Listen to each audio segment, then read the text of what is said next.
The third installment, working towards the big announcement for Surge tomorrow. Today we're talking about body and health and the beliefs that we can hold around that. The last 2 days I've spoken of money and I've spoken of love, because these three topics are part of our announcement of Surge that's coming tomorrow. So I wanted to talk about our beliefs surrounding our body, what it looks like, what our health's like, and how that relates to the ideas or the stories that we are holding on to.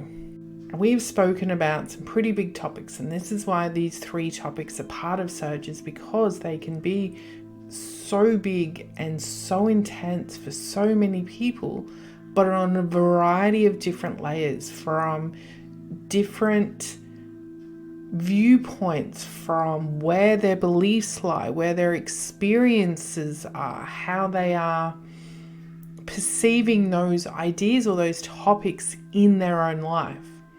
And the body is no different. The health, the way that we are, or the way that we experience our life through this physical vessel, is obviously going to be so different for everyone. But one of the things that I have learned, and something that is part of those beliefs that we are holding on to, is how the emotions, the stories, the different things that I was believing to be true about myself, whether they were or not, but if they were something that was not in my best interest, or not allowing me to do or feel or have any of those things that I wanted, if it was suffocating me in some way, once I was able to release that, things changed within my physical body. And what I mean by that is, we can have certain health ailments within our body based on, depending on what school you come from and what your beliefs are, etc. But if you can understand that us as energetic beings, and understanding that what we are holding onto, the beliefs and the stories, form part of our reality based on an energetic or a spiritual or magical viewpoint, you can understand where, if we are someone who is stuck with a lot of beliefs and a lot of things that are hurting us mentally, that we are holding on to this lower vibrational or negative or solid or intense energy within the body, which causes, and not the good kind, but chaos and disruption, where it does manifest and create ailments or things within the body that aren't ideal, or things that may not be comfortable, or things that are probably not really good for us. So when I first started healing, and when I started working on some of my beliefs, a lot of those health conditions, or things that you just get used to, or things that are part of who you are and you just disregard them because you just have allowed them to become part of your normal life, they disappear. And it's not an intention that you set. It's not, oh, I'm going to find out why I have this rash on my elbow, so I am going to know the exact belief of why this rash is there, and I'm going to work on removing it, and by doing that, that rash is no longer going to be there. Now, I mean, it's not impossible. Of course, you can find the cause of that. You can ask your body, depending on what you believe and what your modalities are, you could definitely find a belief attached to a rash. But for me, what I found, because I was just doing such a broad level layer of healing within a whole variety of different emotions and stories and things that were making me feel gross and not enjoying my life, the things just dissipated, and I can't identify or tell you which one of those stories or which one of those beliefs was the one that alleviated certain conditions. For instance, there were certain foods that would upset my stomach, and it started with capsicum. Then it was sometimes mushroom, sometimes egg, but not all the time.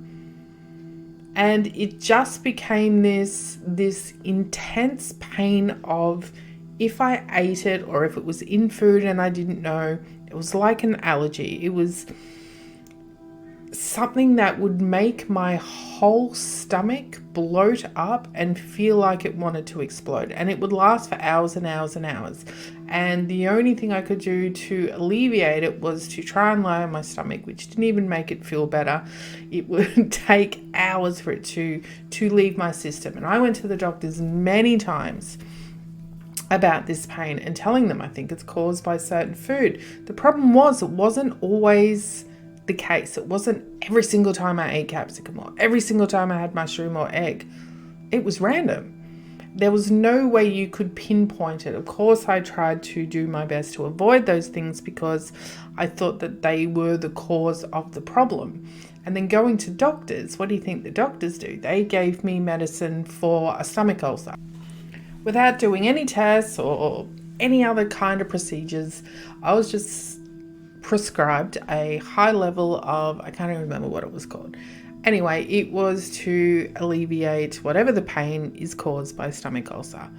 Now, I was on that medication for years, maybe 5 years, maybe even more. I couldn't even tell you. The food that I ate, sometimes I would get that pain and I wouldn't have even had any of those things in the food and be like, oh, what's caused it this time? And I kept taking those tablets because yes, it did help with that pain that I had in my stomach, because when I wasn't eating those foods, I did sometimes have a pain, which I guess when you go to a doctor would sound like you have a stomach ulcer because it's related to food, etc., etc. But no one ever checked. No one ever looked. No one ever thought, okay, let's try and see the cause of the pain. Let's try and look at why you have that, etc., etc. But when I started doing all this work on healing and working on my beliefs, I don't know which one it was. Maybe it was one, maybe it was a lot, maybe it was the whole aspect and the desire and the drive that I had towards removing all those things I was holding on to. That condition disappeared. I can't even pinpoint the moment. It was at some stage I realized that, hang on a minute, I haven't had any pain in my stomach for ages. And I remember I stopped taking that medication thinking, well, I don't have any pain, why I keep taking this? So I just stopped. Then I thought I'd be really fancy because I hadn't had that pain for so long and I didn't know why. I'm going to test my theory. I'm going to eat all this egg. I'm going to eat mushrooms. I'm going to eat capsicum. Guess what? Nothing. No pain, no bloating, no nothing. It all just disappeared. Whatever was causing my body to react in that way was because it was holding on to something that I needed to let go. That there was some part of my body within my energetics, within the structures of this 3D being, that I needed to release something in order for it to function in a better way. And it wasn't just that. Like, there's a lot of little niggly things that we tolerate, that we have, that we put up with all the time. And we just get so used to it. We never look at the reason why or how it got there. How could we prevent it? How can we not have this thing anymore? We just accept it and think, okay, that's fine. Even if we're on certain medication, it's, oh yeah, I am now that person and I'm now taking that. Instead of looking at it of, hang on a minute, if there is an upset within my body, if there is something that is not working properly, if we have a brain with our own thoughts that controls the way that things react, whether we look at our heart and how our heart works with our brain, and how the energy within our system works, and how the thoughts and the emotions that we hold reflect and can be felt within the body? Is that not something that we can look at? Is that something where we cannot correlate? Okay, I see. There is an emotion attached to a feeling in the body. When we think of things, whether they're good or bad, the only way that we know that something is good or bad is how it makes us feel, because that's all we have as these beings that we are, is in the way that we feel, the way that our body responds, the vibration, the way our skin or the insides, the energetics within us feels. It's how we know whether we like something or we don't like something. It's going to be a bit difficult if we are saying, oh yes, I love eating a donut, because my taste buds are saying yes, but my brain is saying no. You're normally going to have a sync up between the way that your body responds to something and the thoughts that's attached to it. So if we are only allowing the feeling to show us what the emotion is, can't we look at where that feeling is coming from? Can't we look at where that thought is coming from and find the correlation between the way that the body is reacting to that thought, to that emotion, and see if we can dissipate it in some way, see if we can alleviate that in some way. And of course, we don't always know how to directly correlate these thoughts or these emotions or these feelings with the way our body's reacting. But when we're on that mission and we're driving ourselves towards changing the way that we think and trying to become and feel up into this space of more enjoyment and more desire and more happiness and more creativity, as we're moving towards that, we are going to start releasing those different emotions and those different thoughts and beliefs, which in turn will reflect in our body, which will affect the energetics within us, even though we don't see it, even though we can't pinpoint it. Because the same thing happened with me in smoking. One day I just woke up and it was, I don't smoke anymore. So whatever was the emotion or the story or the belief or wherever it was in my body that was holding on to that idea that I wanted to be a smoker and I wanted to continue smoking, doing the healing, releasing the thoughts, the energetics, the emotions, all of that kind of work that I was doing just released the need to want that. The body no longer craved it. The brain no longer craved it. It just disappeared. So whatever it was attached to was no longer there. So when we look at our body and our beliefs and the way that our health is and how we perceive what a good looking person is or what a healthy body is, because it's not always going to be what we see with our eyes. Sure, there are certain things that our eyes will like more than other things we see with our eyes, and that can be for a whole variety of reasons.